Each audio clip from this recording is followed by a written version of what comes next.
Air hostess pilot కావాలి అన్నదే మీ కల అయితే ఏరో ఫాల్కన్స్ ఏవియేషన్ అకాడమీ అడ్మిషన్స్ కోసం డిస్ప్లేలో కనిపిస్తున్న నంబర్స్ కి కాంటాక్ట్ చేయండి.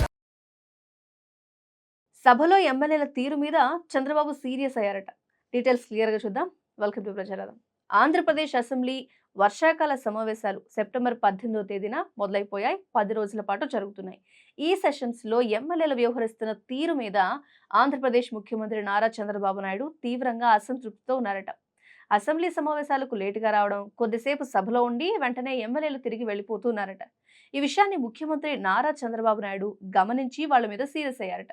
గురువారం అసెంబ్లీ ప్రారంభమయ్యే సమయానికి సభలో కేవలం 30 మంది ఎమ్మెల్యేలు మాత్రమే ఉన్నారు. ఈ విషయాన్ని సీఎం చంద్రబాబు గమనించి ఎమ్మెల్యేల హాజరు మీద చీఫ్ విప్ జీవీ ఆంజనేయులను ఆరా తీయడం జరిగింది. వెంటనే అసెంబ్లీలోని విప్లను అప్రమత్తం చేశారు ఆయన. దీంతో అప్పటికప్పుడు అసెంబ్లీకి హాజరు కావాలి అంటూ సుమారు 15 మంది ఎమ్మెల్యేలు ఆదేశించడం జరిగింది.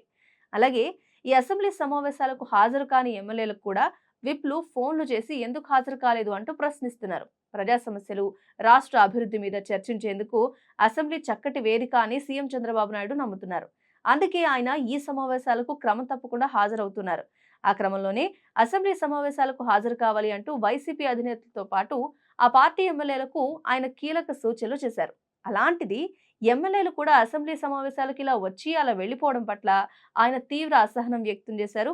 ఈ నేపథ్యంలో ఆయన సీరియస్ అయినట్టు కూడా తెలుస్తోంది. అయితే ఈ నేపథ్యాన్ని మనం కొంచెం క్లియర్ గా గమనిస్తే వర్షాకాల సమావేశాలకి నిజంగా చంద్రబాబు నాయుడు గారు ముఖ్యమంత్రి సీరియస్ అవుతున్నారు కానీ ఆయన ఎంతసేపు వచ్చారు అనే అంశం కూడా కొంచెం హాట్ టాపిక్ గా అయిందేమో ఒకసారి మీరు గమనించండి. ఈ అసెంబ్లీ సమావేశాలకు క్లియర్ గా పరిశీలిస్తే ప్రజా సమస్యలపై పోరాటం చేయడం, లేకపోతే ప్రతిపక్షాల మీద కక్ష కట్టడం, ఈ పాయింట్ ఆఫ్ వ్యూలో కూడా కొంచెం ప్రజలు గమనిస్తే బాగుంటుంది అనేది ఉద్దేశం. కేవలం వైసీపీ వాళ్ళు రావట్లేదనే పాయింట్లోనే చంద్రబాబు నాయుడు ఇలా తన వర్గీయులని అలర్ట్ చేస్తున్నారా, ఇంకా గట్టిగా వాళ్ళ వాయిస్ వినిపించడానికి చంద్రబాబు నాయుడు సెలెక్ట్ చేసుకున్న మంత్రులే ఇలా గైర్హాజరు అవ్వడం, లేటుగా రావడం, లేకపోతే ఎక్కువసేపు ఆ మీటింగ్లో ఉండకపోవడం అనేది ఇది ఆ చర్చ యొక్క తీవ్రత లేదు, చాలా సాఫ్ట్‌గా ఉంది. ఇక్కడ అవసరం లేదు మన అవసరం అని వాళ్ళు అనుకుంటున్నారా అనే కోణంలో కూడా ప్రజలు ఆలోచించాలి. ఎందుకు అంటారేమో, మీరే కదా ఓట్లేసి గెలిపించుకున్నారు. మరి ఓట్లేసి గెలిపించుకున్న తర్వాత కేవలం వాళ్ళ మాటలు వినడమేనా? లేకపోతే మనం పూర్తిగా గమనించి ఒక నిర్ణయం తీసుకోవాలా? ఆలోచించండి. తప్పో, ఒప్పో ఏదైనా సరే ఆలోచించి మాత్రమే నిర్ణయం తీసుకోండి. వచ్చిన ప్రతి వార్త నిజమని నమ్మాల్సిన అవసరం లేనేలేదు. దాన్ని ఆలోచించి నిర్ణయం తీసుకోవాల్సిన బాధ్యత ఒక ఓటు వేసే పౌరుడిగా మీకుందనే విషయాన్ని ఖచ్చితంగా గుర్తు చేసుకుంటారని నమ్ముతూ థాంక్స్ ఫర్ వాచింగ్.